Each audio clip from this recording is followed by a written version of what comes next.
কি বলবো, অনুভূতি কি বোঝানো যায়, বলা যায়? অনুভূতি কখনো বলা যায় না, অনুভূতি কখনো বলা যায় না, অনুভূতি বুঝে নিতে হয়। একটা মানুষের চেহারা দেখে তার কথাবার্তা বলে সব কিছু মিলে অনুভূতি বুঝে নিতে হয়। কারণ আসছে তো হাউস সুইট দেখতে, পরিবেশ পুরাটাই সুইট থাকতে হবে, ঠিক না? ব্যাপারটাই হয়ে গেছে হাউস সুইট।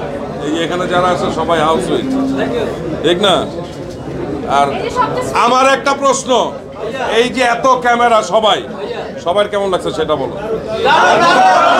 বলতে হবে, হাউস সুইট বলতে হবে সবাইকে, এত স্লো বললে হবে না। হাউস সুইট জোরে বলো।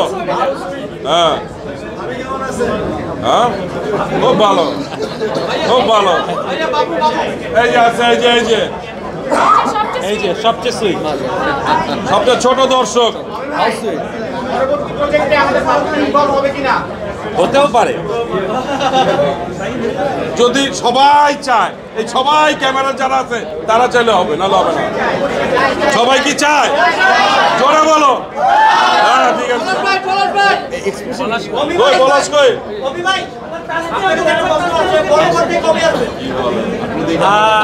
আসবো শীঘ্রই আরেকটু প্রিপারেশন নেই, তারপরে চলে আসবো।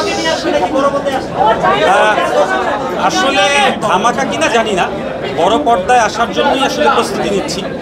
সো চেষ্টা করছি, প্রতিনিয়ত শিখছি। আমার কাছে মনে হয় যে আরেকটু সময় প্রয়োজন, সঠিক সময়ে আমি বড় পর্দায় আসবো।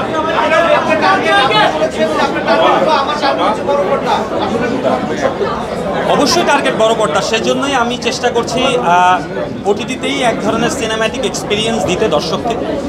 যারা আসলে ঘরে বসে ওটিটিতে, মোবাইলে বা টিভিতে আমার ফিল্মটা দেখবে, তারা যাতে এক ধরনের সিনেম্যাটিক এক্সপিরিয়েন্স পায়, এবং তারা যাতে এই আইডিয়াটা করে যে আমি যখন বড় পর্দায় কাজ করব তখন তারা কেউ ঠকবে না।